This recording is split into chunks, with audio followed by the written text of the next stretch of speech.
இன்று முதல் நான் உன்னை ஆசீர்வதித்திடுவேன். நன்மைகளால் உன் வாழ்வை நானே நிறைத்திடுவேன். இன்றைய நாள் உங்கள் அனைவருக்கும் ஆசிரின் நாளாக அமைய உங்களுக்காக ஜெபித்து நிற்கும் நான் உங்கள் அன்பின் அருட்தந்தை ரமேஷ் கிறிஸ்டி. இன்று முதல் நான் உன்னை ஆசீர்வதித்திடுவேன். நன்மைகளால் உன் வாழ்வை நானே நிறைத்திடுவேன்.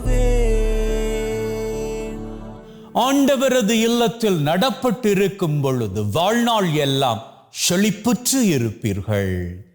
தந்தை மகன் தூயாவியாரின் பெயராலே ஆமென். நம் ஆண்டவராகிய இயேசு கிறிஸ்துவின் அருளும் கடவுளின் அன்பும் தூயாவியாரின் நட்புறவும் உங்கள் அனைவரோடும் இருப்பதாக. ஆன்மாவோடும் இருப்பதாக. பலியிலே கலந்து கொள்ள தடையாக இருக்கும் மீறுதல்கள் பலவீனங்களுக்காக மனம் வருந்துவோம், மன்னிப்பு வேண்டி ஜெபிப்போம்.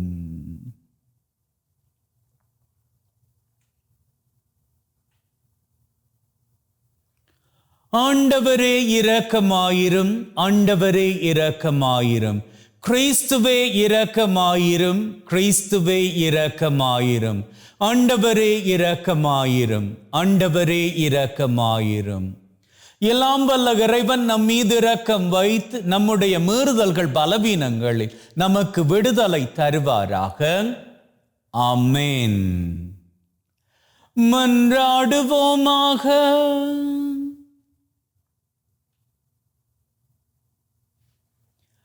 எங்களை வாழ வைக்கின்ற அன்பின் பரலோக தகப்பனே, உமக்கு கோடான கோடி நன்றிகளை எடுக்கின்றோம். ஒரு புதிய நாளிலே எங்கள் அத்தனை பேரையும் தட்டி எழுப்பி வாழுவதற்கான பாக்கியத்தை மீண்டும் கொடுத்த உமக்கு எங்கள் கோடான கோடி நன்றிகளை கொடுத்தாலும் அது ஈடாக முடியாது என்று நாங்கள் உறுதியாக நம்புகின்றோம். இருந்த போதிலும் உம்மால் படைக்கப்பட்ட நாங்கள் உமக்கு தருகின்ற காணிக்கையாகிய இந்த நன்றிதனை ஏற்றுக்கொண்டு இன்று மாத்திரம் அல்ல, என்றும் எப்பொழுதும் உம்முடைய வலது கரத்தினால் எங்களை வழிநடத்தி காத்தருள வேண்டும் என்று உம்மோடு தூயாவியாரின் ஒன்றிப்பில் இறைவனாய் என்றென்றும் வாழ்ந்து ஆட்சி செய்கின்றவர் வழியாக உம்மை மன்றாடுகின்றோம். ஆமென். இறைவாக்கினர் ஏசாயா நூலிலிருந்து வாசகம். அந்நாள்களில் எசேக்கியா நோய்வாய்ப்பட்டு சாகும் நிலையில் இருந்தார். ஆமோத்சின் மகனான ஏசாயா இறைவாக்கினர் அவரை காண வந்து அவரை நோக்கி, ஆண்டவர் கூறுவது இதுவே, நீர் உம் வீட்டு காரியத்தை ஒழுங்குபடுத்தும், ஏனெனில் நீர் சாகப் போகிறீர், பிழைக்க மாட்டீர் என்றார். எசேக்கியா சுவர்புறம் தம் முகத்தை திருப்பிக் கொண்டு ஆண்டவரிடம் மன்றாடி, ஆண்டவரே, நான் உம் திருமுன் உண்மை வழியில் மாசற்ற மனதுடன் நடந்து வந்ததையும் உம் பார்வைக்கு நலமானவற்றை செய்ததையும் நினைந்தருளும் என்று கூறி கண்ணீர் சிந்தி தேம்பி தேம்பி அழுதார். அப்போது ஆண்டவரின் வாக்கு ஏசாயாவுக்கு அருளப்பட்டது, நீ எசேக்கியாவிடம் சென்று கூற வேண்டியது, உன் தந்தை தாவீதின் கடவுளாகிய ஆண்டவர் கூறுவது இதுவே, உன் கண்ணீரை கண்டேன், இதோ நீ வாழும் காலத்தை இன்னும் 15 ஆண்டு மிகுதியாக்குவேன், உன்னையும் இந்த நகரையும் அசீரிய மன்னன் கையினின்று விடுவிப்பேன். இந்த நகரை பாதுகாப்பேன். எசேக்கியா நலமடைய ஓர் அத்திப்பழ அடையை கொண்டு வந்து பிளவையின் மேல் வைத்து கட்டுங்கள் என்று ஏசாயா பதில் கூறி இருந்தார். ஏனெனில் ஆண்டவரின் இல்லத்திற்கு என்னால் போக முடியும் என்பதற்கு எனக்கு அடையாளம் யாது என்று எசேக்கியா அரசர் கேட்டிருந்தார். தாம் கூறிய இந்த வார்த்தை ஆண்டவர் நிறைவேற்றுவார் என்பதற்கு அவர் உமக்களிக்கும் அடையாளம் இதோ, சாயும் கதிரவனின் நிழல் ஆகாசின் கதிரவ கடிகையில் 10 பாத அளவு பின்னிட செய்வேன். அவ்வாறே சாயும் கதிரவனின் நிழல் அக்கடியில் 10 பாத அளவு பின்னிட்டது. இது ஆண்டவர் வழங்கும் அருள் வாக்கு. இறைவனுக்கு நன்றி. அழிவின் குழியிலிருந்து ஆண்டவரே என் உயிரை காத்தீர்.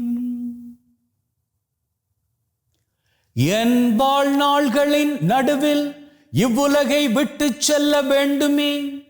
நான் வாழக்கூடிய எஞ்சிய ஆண்டுகளை பாதாளத்தின் வாயில்களில் கழிக்க நேருமே என்றேன். அழிவின் குழியிலிருந்து ஆண்டவரே என் உயிரை காத்தீர். வாழ்வோர் உலகில் ஆண்டவரை நான் காண இயலாதே. மண்ணுலகில் குடியிருப்போருள் எந்த மனிதரையும் என்னால் பார்க்க முடியாதே என்றேன். அழிவின் குழியிலிருந்து ஆண்டவரே என் உயிரை காத்தீர். என் உறைவிடம் மெய்ப்பனின் கூடாரத்தை போல் பெயர்க்கப்பட்டு என்னை விட்டு அகற்றப்படுகிறது.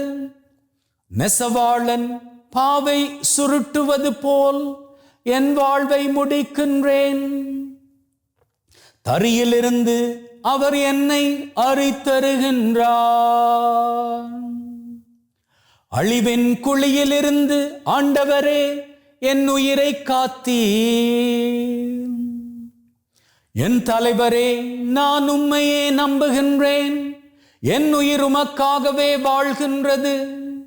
எனக்கு உடல் நலத்தை நல்கி நான் உயிர் பிழைக்க செய்வீர். அழிவின் குழியிலிருந்து ஆண்டவரே என் உயிரை காத்தீர். அல்லேலூயா, அல்லேலூயா. என் ஆடுகள் எனது குரலுக்கு செவி சாய்க்கின்றன. எனக்கும் அவற்றை தெரியும், அவையும் என்னை பின்தொடர்கின்றன. அல்லேலூயா. ஆண்டவர் உங்களோடு இருப்பாராக, ஆன்மாவோடும் இருப்பாராக. மத்தேயு எழுதிய நற்செய்தியிலிருந்து வாசகம். ஆண்டவரே, மாட்சி உமக்கே.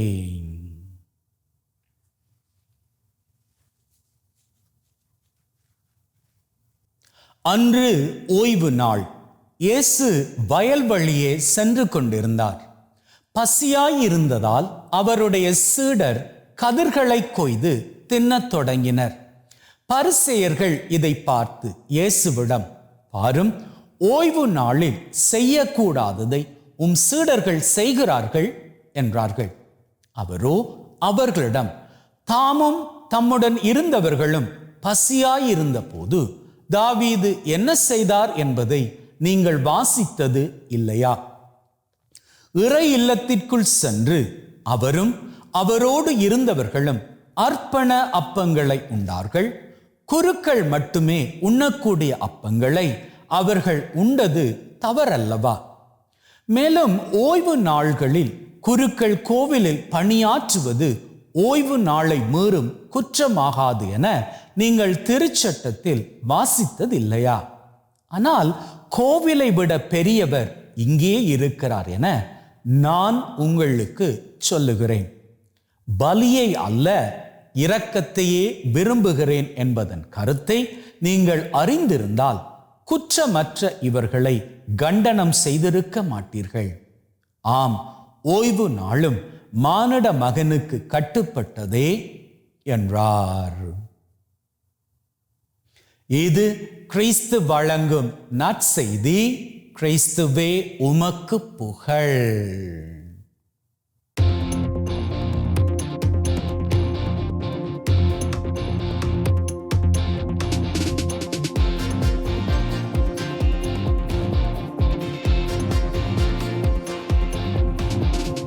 அன்பின் உள்ளங்களை பலியை அல்ல, இரக்கத்தையே விரும்புகின்றேன். ஆண்டவர் சொல்றாரு, நீங்க பலி செலுத்துகின்ற பொழுது அந்த பலியை நான் வேணாம் அப்படின்னு சொல்லல, ஆனா பலியை தாண்டி நான் இரக்கத்தை விரும்புகிறேன். பழைய ஏற்பாடுல பார்ப்பீர்களாக இருந்தால் மனுஷர்கள் எல்லாம் என்ன பண்ணுவாங்க, தங்களது பாவ காரியங்களில் இருந்து தாங்கள் விடுதலை அடையணும் அப்படி என்பதற்காக மாசு மறு இல்லாத ஒரு செம்மறி ஆட்டை தெரிந்து கொண்டு அதன் மீது தங்களது பாவ காரியங்களை எல்லாம் பேசுவார்கள். தாங்க என்னென்ன பாவ காரியங்கள் எல்லாம் பண்ணி இருக்கிறார்களோ அவற்றையெல்லாம் அந்த செம்மறி மீது பேசுவார்கள். அதற்கு அப்புறமாக அந்த செம்மறியை பலிபீடத்தில் வைத்து வெட்டி பலியிடுவார்கள். அந்த செம்மறியின் இரத்தம் பலிபீடத்தில் வழிந்து ஓடுகின்ற பொழுது எப்படி அந்த பலிபீடத்தை அந்த செம்மறியின் இரத்தம் கழுவி அதை முழுவதுமாக நனைக்கின்றதோ அது போன்று ஆண்டவரது இரக்கம் இவர்கள் மீது முழுவதுமாக இவர்கள் வாழ்க்கையை நனைப்பதாக இவர்கள் நம்பிக்கொண்டார்கள். அது பழைய ஏற்பாட்டின் நம்பிக்கை. அப்போ அந்த பலியை செலுத்தியதன் பிறகு எல்லாரும் தங்களது மனதில் ஒரு திருப்தியோடு திரும்பி செல்வார்கள் தங்களது இல்லங்களுக்கு. இப்போ நாங்க எல்லாரும் தூய்மை அடைந்து விட்டோம். We are fresh now. இப்போ எங்களது வாழ்க்கை புது பிறப்படைந்து விட்டது அப்படின்னு சொல்லி எல்லாரும் மகிழ்வோடு திரும்பி செல்வார்கள். கொஞ்சம் யோசிச்சு பாருங்க, பழைய காலத்துல இந்த மனுஷர்கள் செய்த தப்புகளுக்காக அவர்களது தப்புக்களை எந்த பாவமும் பண்ணாத மாசு மறுவற்ற ஒரு செம்மறியை கொல்லுவதன் மூலம் அவர்களே தங்களுக்குள் ஒரு வைராக்கியம் கொள்றாங்க. எப்படின்னா, முழு பாவ காரியங்களையும் செம்மறியில போட்டோம், இனிமே நாங்க பாவிகள் கிடையாது அப்படின்னு சொல்லி அதுல ஏதாச்சும் ஒரு லாஜிக் இருக்குதா? ஆனா அன்னைக்கு அதுதான் கரெக்டாக இருந்தது. அப்போ இயேசு பார்க்கிறாரு, இதை நீங்க பண்றீங்க, மாசு மறுவற்ற ஒரு செம்மறியை நீங்க பலியிடுறீங்க, சரி அது உங்க நம்பிக்கை. ஆனா இப்படி நீங்க பண்ணதுக்கு அப்புறமாக நீங்க திரும்பி வந்ததும் திருந்தி வாழ்றீங்களா? அல்லது நீங்க பண்ணிக்கிட்ட பாவங்கள் எல்லாம் போயிடுச்சு அப்படின்னு சொல்லிட்டு புது புது பாவ காரியங்களை பண்ணிக்கிட்டு இருக்கிறீங்களா? மன்னிக்காம இருக்கிறீங்களா? அடுத்தவருக்கு தீங்கு செய்யறீங்களா? குரோதத்தோடு வாழ்றீங்களா? இரக்கம் இல்லாம நடக்கிறீங்களா? இந்த பாருங்கப்பா, இந்த பலி எல்லாம் இல்லை, நான் இரக்கத்தை தான் நாடுறேன், நீங்க நன்மை செய்வதைத்தான் நான் பிரியப்படுறேன் அப்படின்னு இயேசு அன்னைக்கு போதிச்சாரு. போதிச்சவர் என்ன பண்ணாரு? எல்லாருடைய பாவங்களையும் தன் மீது ஏற்றுக்கொண்ட செம்மறியாக சிலுவையில் பலியாகி நம்மை சுத்தப்படுத்தினாரு. சுத்தப்படுத்தினவர் இன்னைக்கு 2000 வருஷங்களுக்கு முன்னாடி அங்கு அந்த நாட்களில் வாழ்ந்தவர்களை பார்த்து கேட்ட அதே கேள்விகளை நம்மையும் நோக்கி கேட்கிறார். ஏன்பா, என்னுடைய இரத்தத்தினால், செம்மறியாக இருக்கக்கூடிய என்னுடைய இரத்தத்தினால் நீங்க கழுவப்பட்டீங்க, உங்களது பாவ காரியங்கள் எல்லாம் போயிருச்சுது, இப்போ you are very very fresh and new, புது பிறப்படைஞ்சிட்டீங்க. ஒவ்வொரு திருப்பலியிலையும் நாம் பலியிடப்படுகின்ற வேளையில நீங்க என்னை பெற்றுக்கொள்ளுகின்ற பொழுது புது பிறப்படைந்து கொள்ளீர்கள். அப்போ புது பிறப்படைஞ்சுக்கிட்ட நீங்க என்னை எந்த அளவுக்கு உங்களது வாழ்க்கையில் வாழ்ந்து கொள்றீங்க?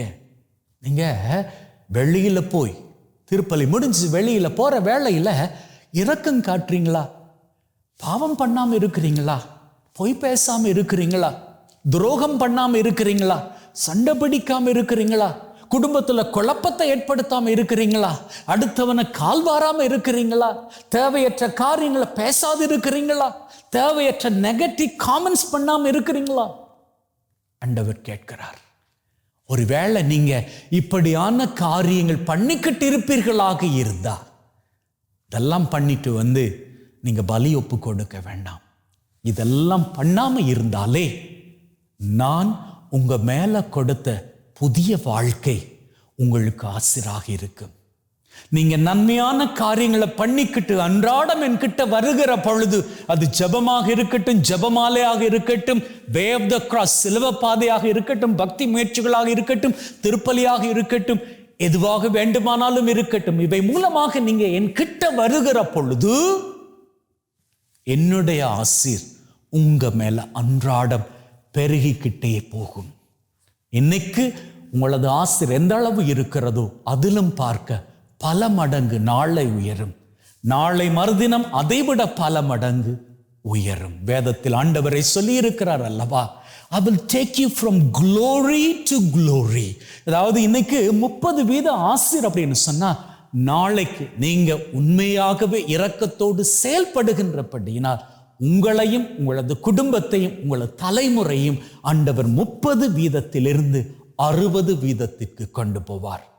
ஆண்டவர் உங்களது வைராக்கியத்தை பார்க்கின்ற பொழுது 30 60 கொண்டு போன ஆண்டவர் 60 80 100 கொண்டு போவார். இப்படி ஆசீரின் சிகரங்களை உங்களது வாழ்க்கையில் நிறைவாக தொட்டு மகிழ வாழ்த்துகிறேன். ஆமென்.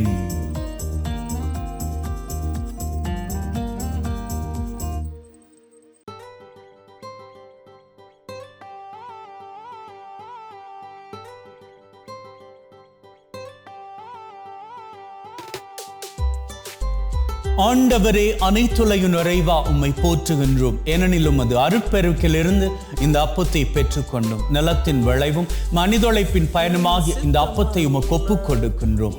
வாழ்வழிக்கும் அப்பமாக மாறும் இறைவன் என்றென்று வாழ்த்து பெறுவாராக. ஆண்டவரே, அனைத்துலகின் நிறைவா உம்மை போற்றுகின்றோம். ஏனெனில் உமது அருட்பெருக்கிலிருந்து இந்த ரசத்தை பெற்றுக்கொண்டோம். நிலத்தின் விளைவும் திராட்சை கொடியின் பயனுமாகிய இந்த ரசத்தை உமக்கு ஒப்புக் கொடுக்கின்றோம்.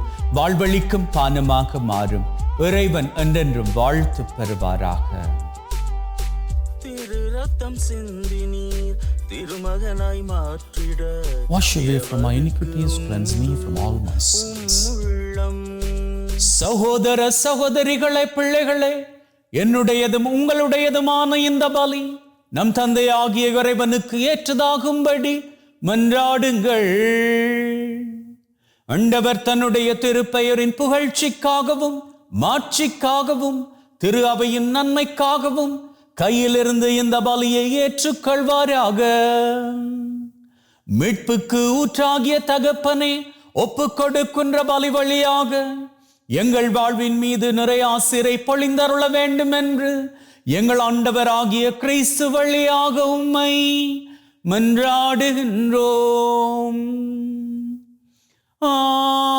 ஆமென். ஆண்டவர் உங்களோடு இருப்பாராக, ஆன்மாவோடும் இருப்பாராக. இது எங்களை மேலே எழுப்புங்கள்.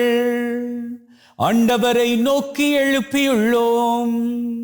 நம் இறைவனாகிய ஆண்டவருக்கு நன்றி கூறுவோம். அதுவே தகுதியும் நீதியுமானது. தூயவரான தந்தையே, என்றும் வாழும் எல்லாம் வல்ல இறைவா, என்னாலும் அவ்விடத்திலும் நாங்கள் உமக்கு நன்றி பலி செலுத்துவது மெய்யாகவே தகுதியும் நீதியுமாகும். எங்கள் கடமையும் மீட்புக்குரிய செயலுமாகும். உம்முடைய வார்த்தையானவர் வழியாக அனைத்தையும் படைத்தீர். அவரே மீட்பராக இடைற்றுபவராக எங்களுக்கு அனுப்பினீர். அவர் தூயாவியால் கன்னிமரியிடமிருந்து உடல் எடுத்து மனிதனானார். சாவை வென்று உயிர் புண்ணென விளங்க செய்தார்.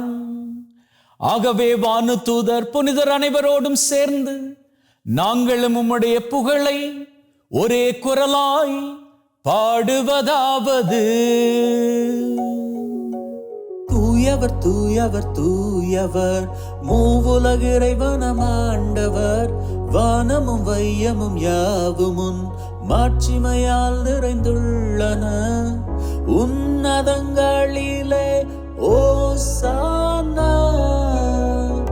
ஆண்டவர் திருப்பெயரால் வருபவர் ஆசீர் பெற்றவரே. உன்னதங்களிலே ஓசானா.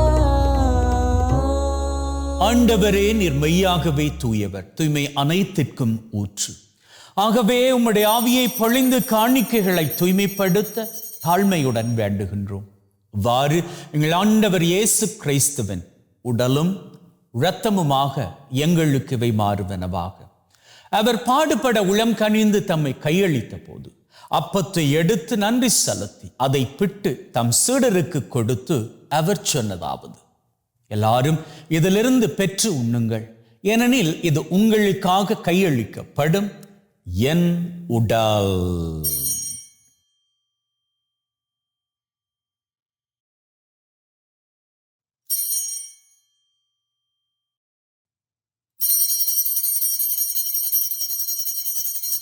அவ்வண்ணமே உணவருந்திய பின் கிண்ணத்தை எடுத்து நன்றி செலுத்தி தம் சீடருக்கு கொடுத்து அவர் சொன்னதாவது: எல்லாரும் இதிலிருந்து பெற்று பருகுங்கள், ஏனெனில் இது புதிய நித்திய உடன்படிக்கைக்கான என் ரத்தம், பாவ மன்னிப்புக்கென்று உங்களுக்காகவும் எல்லாருக்காகவும் சிந்தப்படும்.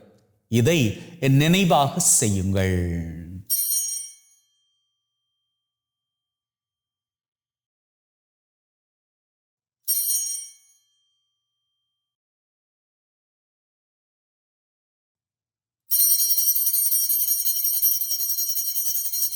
நம்பிக்கையின் மறைபொருள்.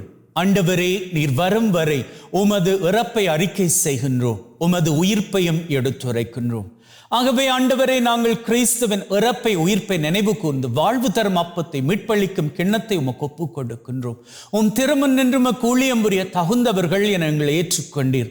எனவே உமக்கு நன்றி செலுத்துகின்றோம். மேலும் கிறிஸ்துவின் உடலிலும் இரத்தத்திலும் பங்கு கொள்ளும் எங்களை தூய ஆவி ஒன்று சேர்க்க வேண்டும் என தாழ்மையுடன் வேண்டுகின்றோம். ஆண்டவரே, உலகெங்கும் பரவி இருக்கும் உம்முடைய திரு அவை, எங்கள் திரு தந்தை லியோ, எங்கள் ஆயர் தாமஸ், உம்முடைய குருக்கள், துறவியர்கள், பொதுநிலையினர், எங்கள் அனைவரையும் பரம அன்பின் உறுதி பெற செய்தருளும். உயிர்த்தெழும் எதிர்நோக்குடன் இறந்து போன எங்கள் சகோதர சகோதரிகளை, இறந்தோர் அனைவரை ஒளிர்மிக்க உம் திருமுன் ஏற்றுக்கொள்ளும். எங்கள் அனைவர் மீதும் இரக்கமாயிரும். கடவுளின் கன்னித்தாயான மாட்சிமிக்க மரியா, அவருடைய கணவரான புனித யோசேப், இவ்வுலகிலும் குகந்தவர்களாயிருந்த புனிதர் ஆகிய அனைவருடன் நிலைவாழ்வில் தோழமை கொண்டு உம் திருமகன் கிறிஸ்து வழியாக உம்மை புகழ்ந்தேற்றும் வரமருள உம்மை மன்றாடுகின்றோம். உள்ளங்களே, நம் ஆண்டவராகிய இயேசு கிறிஸ்துவின் பிரசன்னத்தில் நம்முடைய தேவைகளை சமர்ப்பித்து நிற்போம். அந்த வகையில் முதலில் இன்றைய நாளுக்கான தேவை.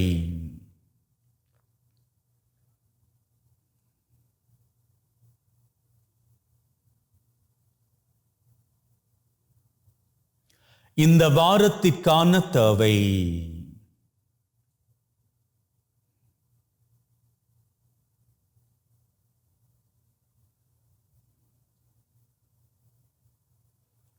இந்த மாதத்திற்கான தேவை.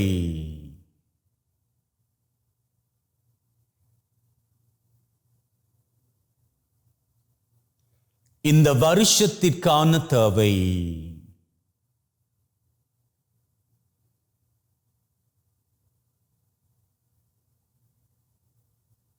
உள்ளத்தின் ஆழத்தில் இருக்கக்கூடிய 3 விசேட தேவைகள்.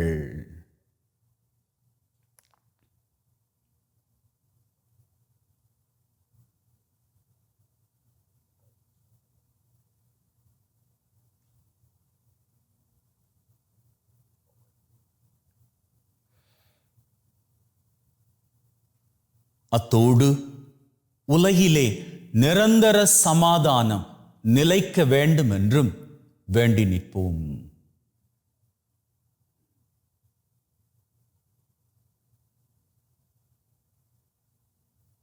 நாம் கேட்டுக்கொண்ட மாத்திரத்திலேயே நம் ஆண்டவராகிய தெய்வம் நம்முடைய தேவைகள் அத்தனையும் நிறைவேற்றி கொடுத்து விட்டார் என்கின்ற உள்ளத்து வைராக்கியத்துடன் அவர் புகழை வணக்கமாக ஏறெடுப்போம்.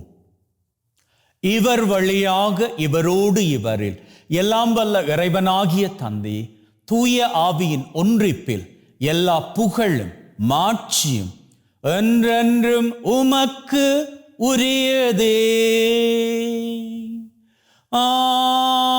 ஆமீன், ஆமீன், ஆமீன்.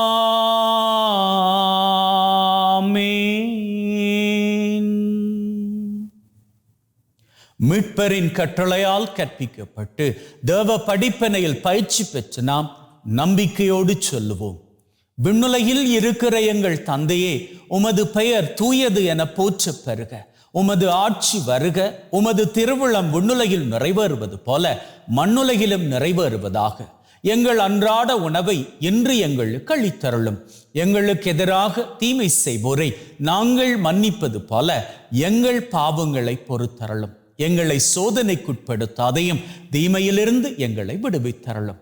ஆண்டவரே, தீமை அனைத்திலும் இருந்து எங்களை விடுவித்து எங்கள் வாழ்நாளில் அமைதியை கனிவுடன் அருளுமை வேண்டுகின்றோம். உம்முடைய இரக்கத்தின் உதவியால் நாங்கள் பாவத்தில் நின்று எப்பொழுதும் விடுதலை பெற்று யாதொரு கலக்கமும் இன்றி நலமாயிருப்போமாக. நாங்கள் எதிர்நோக்கி இருக்கும் பேரின்பத்திற்காகவும் மீட்பராகிய இயேசு கிறிஸ்துவின் வருகைக்காகவும் காத்திருக்கின்றோம். ஏனெனில் ஆட்சியும் வல்லமையும் மாட்சியும் என்றென்றும் உமக்குரியதே. ஆண்டவரே இயேசு கிறிஸ்துவே, அமைதியை உங்களுக்கு விட்டு செல்கிறேன், என் அமைதியை உங்களுக்கு தருகிறேன் என்றும் திருத்தூதர்களுக்கு சொன்னீரே. எங்கள் மீறுதல்கள் பலவீனங்களை பார்க்காமல் உம்முடைய திரு அவையின் நம்பிக்கை கண்ணோக்கி அதற்கு அமைதியும் ஒற்றுமையும் தந்தருள திருவிழம் கொள்வீராக. என்றென்றும் வாழ்ந்து ஆட்சி செய்கின்றவர் நீரே. ஆமேன். ஆண்டவருடைய அமைதி உங்கள் அனைவரோடும் என்றும் இருப்பதாக, ஆன்மாவோடும் இருப்பதாக. ஒருவர் ஒருவருக்கு கிறிஸ்துவின் அமைதியை பகிர்ந்து கொள்வோம்.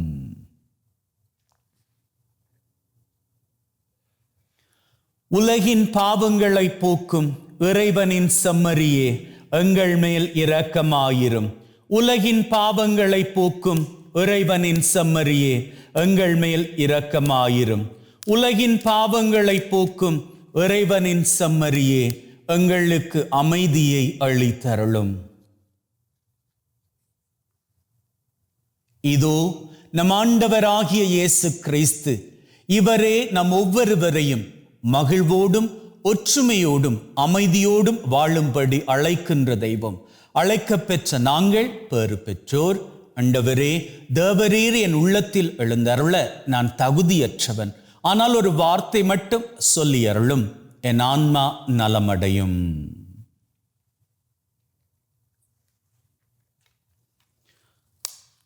May the mingling of this body and blood of Christ bring me everlasting life. Amen.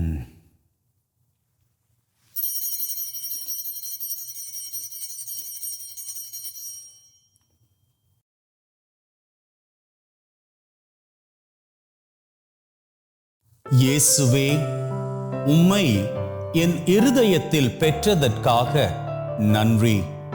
என்னுள் வாசமாயிருந்து என்னை வழிநடத்தும். என் சிந்தனை, வார்த்தை, செயல் அனைத்தும் உமக்கு பிரியமானவையாக இருக்க அருள் தாரும். என்னை உம்மை விட்டு பிரியாதபடி காத்தருளும். ஆமென். மன்றாடுவோமாக.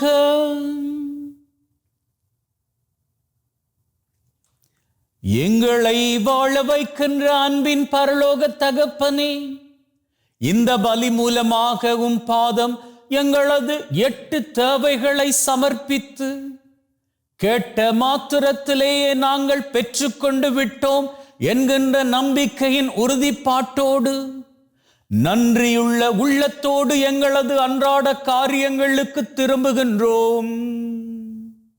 நாங்கள் எதிர்பார்க்கின்ற காரியங்களை மாத்திரமல்லாது எதிர்பார்ப்பதற்கு மேலாக உம்முடைய கிருபையினால் எங்களது வாழ்க்கை மீது நிறைவான வல்லமையின் ஆசீரை பொழிந்தருள வேண்டும் என்று எங்கள் ஆண்டவராகிய கிறிஸ்து வழியாக உம்மை மன்றாடுகின்றோம்.